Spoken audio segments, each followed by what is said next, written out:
জাফলং সিলেটের অন্যতম জনপ্রিয় পর্যটন কেন্দ্র, যেখানে আছে অসংখ্য দর্শনীয় স্থান। এর লাগি তো স্কুল কলেজ ও পিকনিকও যাইবার লাগি প্রথমে ও জায়গাটা সিলেক্ট করা হয়। তো আজকে আমরা গন্তব্য হইল জাফলং। আগে আপনারা লগে যাত্রাপথটা শেয়ার করি। আমরা সুরমা গেট থেকে সকাল 10টার দিকে রওনা দেই, যদিও 8টা-9টার দিকে রওনা দেওয়ার কথা আছিল। আমরা যাত্রার সঙ্গী হইল বাইক। গাড়ির ভিতরে 450 টাকার তেল ভরিয়া যাত্রা শুরু করি। আপনারা চাইলে লোকাল বাস, সিএনজি অথবা বাইকও ভাড়া করতে পারবা।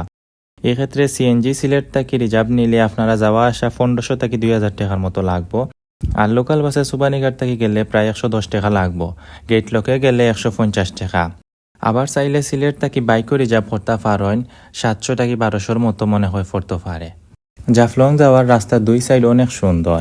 সিলেট থেকে প্রায় 30 কিলোমিটার দূরত্বে যাত্রাপথে একটা পুরাতন বাড়ির দেখা মিলে, যেটা জৈন্তা রাজার রানী ইরাবতীর প্রান্তশালা আছিল।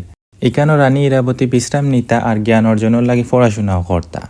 পর্যটকের লাগে এটা একটা উল্লেখযোগ্য স্থান, কিন্তু অযত্ন আর অবহেলার কারণে অপরিষ্কারভাবে পড়িয়া আছে। একটা উদ্যোগ নিয়ে এই জায়গাটা যদি পরিষ্কার করা হয় তাইলে অনেক ভালো লাগলো। অনেক ঐতিহাসিক স্থাপত্য রানী ইরাবতীর প্রান্তশালা দেখার পরে আমরা আবার জাফলংয়ের উদ্দেশ্যে রওনা দিছি। জাফলংয়ের 0 পয়েন্টের খান্দার যাওয়ার পরে ভারতের মেঘালয় পাহাড় দেখা যায়। মেঘালয়ের পাহাড়ের সৌন্দর্য উপভোগ করতে করতে আমরা জাফলং পৌঁছাই গেছি। তো এখন আইছি প্রাকৃতিক সৌন্দর্যে ভরপুর জাফলং। আমার হাতর এই সাইড আছে ভারত আর ও সাইড পড়ছে বাংলাদেশ। তো ইনো আইয়ালে দেখলাম অনেক টুরিস্ট আইসন, অনেকে পিকচার উকচার তুলরা। আমরা এখনো 0 পয়েন্টের যে প্লেস না, এই জায়গাতে আবার গেছি না। আমরা 0 পয়েন্টের প্লেস পড়ছে ও জায়গাত। আর আমরা আছি এমনি এক জায়গায় খোলামেলা, অনেকে পিকচার উকচার নেয় ইন্ডিয়ারে ধরাইয়া। তো ও জায়গার ভিউ অনেক সুন্দর লাগে দেখতে। আর ও সাইড হইলো আমরা দেশ, আর এই সাইড হইছে ইন্ডিয়ার স্থান। আমরা দেখলাম ও সাইড তো নে বৃদ্ধ কয়েকজন মানুষ ইন্ডিয়াত গেছে। ইন্ডিয়া থেকে কোনো পার্সেল উঠছে, শর্টকাট যাওয়া যায়, তাকে আনইন কিটাকিটি। আমরা দেখলাম একজন বয়স্ক মহিলায় কোনো জিনিস, কসমেটিক্সর কোনো জিনিস লইয়া আইসুন ও জায়গা তো। আমরা এই জায়গায় যাওয়ার রিস্ক লইতাম না।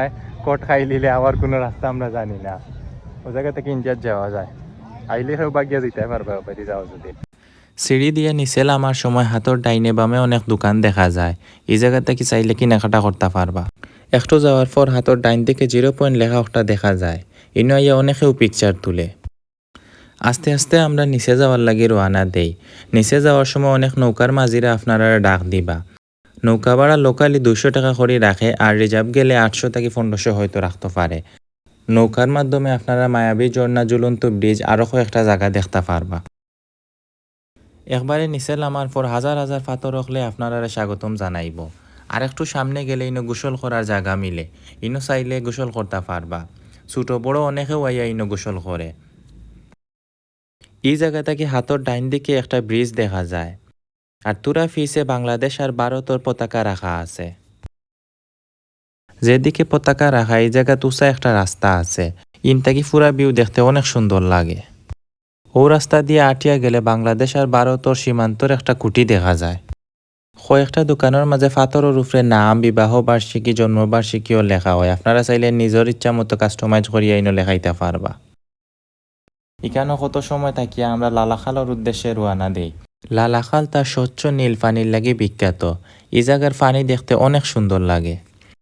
লালাখালের ঘাটও লামা বাদে এই জায়গাতে অনেক নৌকার দেখা মিলে। এই জায়গা থেকে নৌকা ভাড়া করিয়া আপনারা লালাখালের সৌন্দর্য উপভোগ করতে পারবা। বোনাস টিপস হইল পুরা জাফলং ঘুরিয়া দেখার লাগে আপনারা সকাল সকাল 7টা বা 8টার ভিতরে রওনা দেওয়ার চেষ্টা করবা।